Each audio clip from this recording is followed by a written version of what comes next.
Yes. Look at this bad luck of ours. That great genius of our era was granted to the Turkish nation. Our efforts didn't count. We are defeated by Mustafa Kemal Pasha, and he resigned.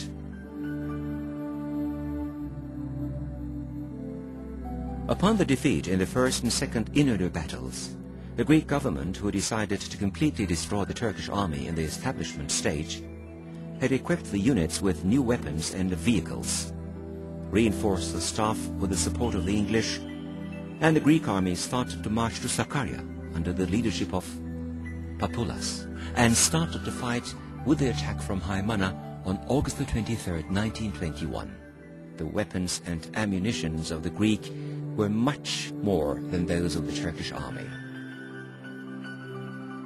Due to the storm after heavy rain which started in the first day of the battle at 16 p.m. and the bad terrain conditions, the units lost their communication. And although the Turkish units maintained their positions in the engagements in other fronts, the Mangal Mountain, which was strategically important, was lost, and the Turkish troops' withdrawal started before midnight. Mustafa Kemal Pasha had come to Polatlı on August the 12th to observe the measures taken against the Greek attack inside, and fell from his horse in Gazitepe, in Inler village.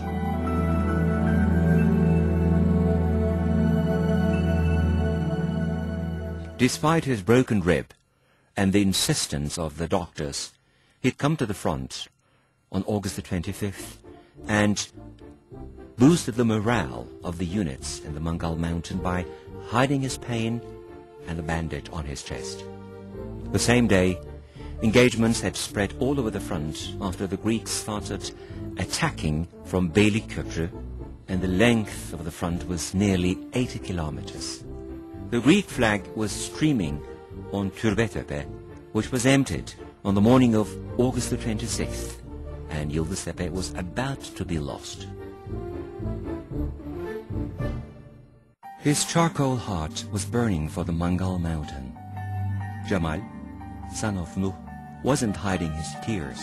He was sobbing and begging, "Please God, don't take my life until we get Türbetepe back," while running uphill like a bird. August the 26th was one of the most depressive of the battles. A defeat or withdrawal of a division would be the end for not only Mustafa Kemal Pasha, who undertook to change the destiny of Anatolia by himself, but also the Turkish nation, who was trying to survive in its homeland.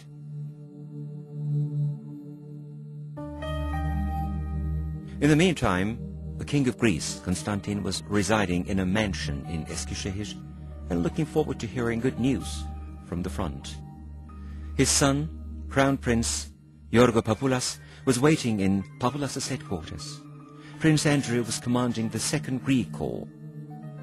The family of the king would be the first to enter Ankara, and they would regain the prestige they had lost from time to time. Although some partial achievements had occurred, that the Turkish units in the left flank withdrew resulted in a dangerous situation. It was August the 26th, 1921, when Mustafa Kemal Pasha said, "There's no line of defense, but a plain of defense. This plain is the whole of the country. Not an inch of the country should be abandoned until it was drenched with the blood of the citizens." Until August the 29th, they were the most severe days of the war. The Greeks, who were planning to take Polatlı in the north, could proceed only 6 kilometers in 5 days, and there was only 8 kilometers to Polatlı. In the south, on August the 30th, they deployed to the western sides of the Chal Mountain they had been attacking for a week, and on September the 1st, they reached the outskirts of Polatlı and Haymana. Mustafa Kemal Pasha was continuously going on the meetings in the assembly, but half of the seats were empty. Officer representatives were fighting in the field. The doctors were taking care of the patients in the rear front. The judges were serving in the independence courts, and the personnel from the Mufti's office were reinforcing the beliefs of the soldiers fighting in the battlefield. Which laws were they going to pass during the life and death struggle of the Turks? Mustafa Kemal Pasha had the authority to pass by himself to take the necessary precautions in case of an extraordinary event. The mission of the representatives in Ankara was to prove that the assembly was on duty. The Sakarya battle was a total struggle.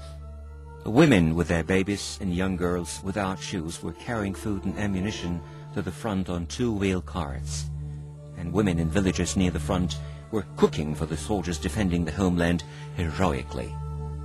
The wounded treated in the hospitals in Ankara were insisting to go back to the front because they wanted to leave their children the honor to be the child of an honorable soldier who defended his country heroically.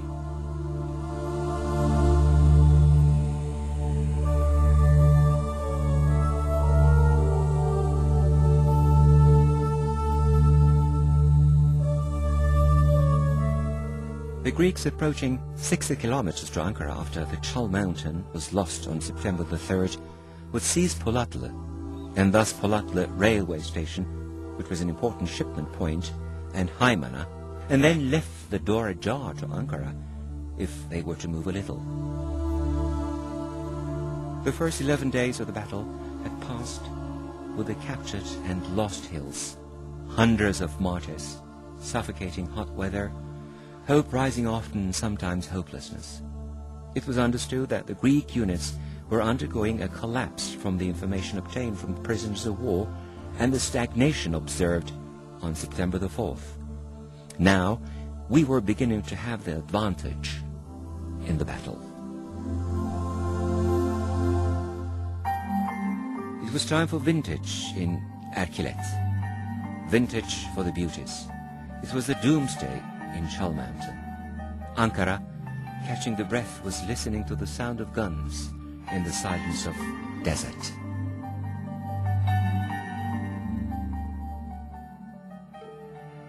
The strategy of the Greek army was to penetrate the Turkish front by assembling all the units, except one division on the west front, to the south of Sakarya River and destroy the national army by besieging the left flank. To this end, the Greek army was extending the right wing to besiege the left flank of the Turkish army, but was always facing the brave Turkish soldiers shifted to that side. The length of the line was nearly 100 kilometers. Having faced such a defense, the Greek army started to dissolve quickly and could move only 10 or 15 kilometers despite 10,000s of casualties. Because the Turkish cavalry penetrating the rear front struck the supply columns, they started to suffer from food and fuel shortage. Now it was time for Turks to attack. On the morning of September the 10th, 1921, Saturday, the Turks started counterattacking and firstly took back the Duatepe on the right wing at 14 p.m., which had been under the control of the Greeks since August the 31st, 1921, and the cavalry corps on the left flank chased the rear units of the enemy. The hills and mountains, which had been lost in the first days of the battle, were won back, one by one. On September the 11th, 1921, the Greek government had no choice but to approve the withdrawal decision of the army, and the army withdrew to the west of the Sakarya River, leaving half of the combatant force in the first hours of September the 13th, 1921. Finally, the efforts, sacrifice and patience of the Turkish nation in the Sakarya battle disentangled the Gordian knot.